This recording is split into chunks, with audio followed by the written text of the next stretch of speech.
इस्तीफा ही देना था तो आप पहले भी ये सिस्टम कर सकते थे कि भाई इस्तीफे की मैं घोषणा करता हूँ। दिल्ली में एक तो विकास नहीं हो रहा, दिल्ली में एक तो जो है लगातार पानी की कमी है, स्वास्थ्य की कमी हो रही है, डॉक्टर नहीं है अस्पतालों में, सड़कों पर जो है आप देखो किस तरह गड्ढे हो रहे हैं। दिल्ली को नर्क बना के रख दिया भाई साहब। तो केजरीवाल कह रहे हैं कि अगर जो हम पहले इस्तीफा दे देते तो हमारी पार्टी तोड़ देते। अच्छा, जब उन्हें इतना डर है, जिस आदमी को जब इतना खौफ है कि जो मेरे घर के मेंबर हैं वही मेरे साथ नहीं खड़े, तो दिल्ली के लोग क्या साथ खड़े होंगे। दिल्ली के लोगों ने तो इसे इतना प्यार दिया था, 67 सीटें 63 सीटें ये कम होती हैं, लेकिन उन लोगों के साथ विश्वासघात करने का काम इस आदमी ने करा। आज स्वर्गीय शीला दीक्षित जी की आत्मा को शांति मिली होगी। इस आदमी ने 2012 में जो आरोप उनके ऊपर लगाए थे कि भ्रष्टाचार नेता, जेल में डालेंगे इन्हें, ये करेंगे, आज उनकी आत्मा को शांति मिली होगी इस भ्रष्टाचारी नेता के जेल में जाने से। और सुनिए, कहीं ना कहीं इस आदमी को हाय लेके डूबी है किसी।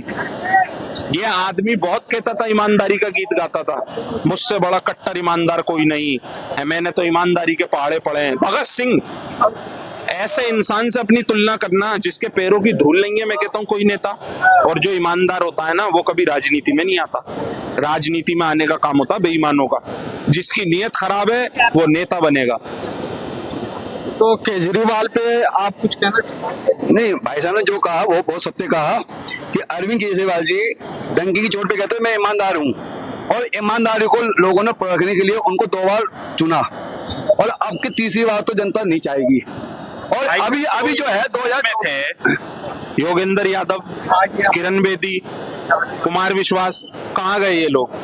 जिन लोगों ने पार्टी की नींव रखी थी, जन लोकपाल बिल के ऊपर ये पार्टी खड़ी हुई थी, और कहाँ है वो अन्ना हजारे?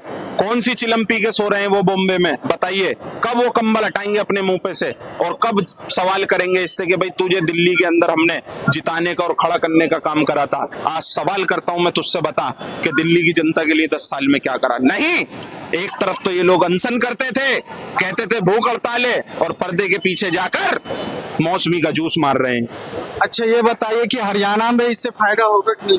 कोई फायदा नहीं होगा हरियाणा में, सिर्फ ढोगलेबाजी है ये, ऐसे सिस्टम को खराब करने का काम है। ये है वोट कटवा पार्टी, जहां जो पार्टी मजबूत होगी उसके पीछे लग जाएगी ये, ठीक है। इसे चलाया जाता है। मैं पूछना चाहता हूं, पहले जमानत क्यों नहीं मिली?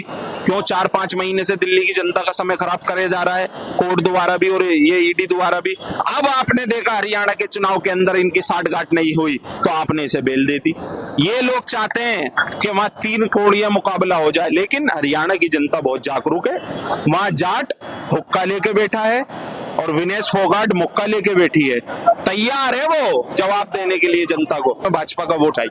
तो हरियाणा के किसान और वहाँ के जवान किसके साथ रहे? देखिए, जवान और किसान हमेशा देश के साथ रहा है, और जो देश के अंदर भलाई का काम करेगा, देश के किसानों की बात करेगा, देश के आदिवासी पिछड़ों की बात करेगा, इस देश की जनता उसके साथ कंधे से कंधा मिलाकर चलने का काम करेगी। तो जिस तरह बेटियों का सम्मान करा, खत लिख लिख के थक गई थी वो बेटी विनेशा फोगाट जिसका नाम है, लगातार उनने सांसदों को खत लिखा, हमारे साथ आइए, हमारे साथ अन्याय हो रहा है, आवाज में आवाज मिलाइए, लेकिन इन लोगों ने सिर्फ बदनाम करने का काम करा।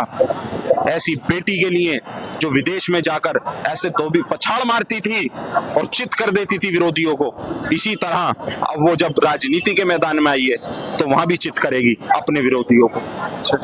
तो ये बदल चुका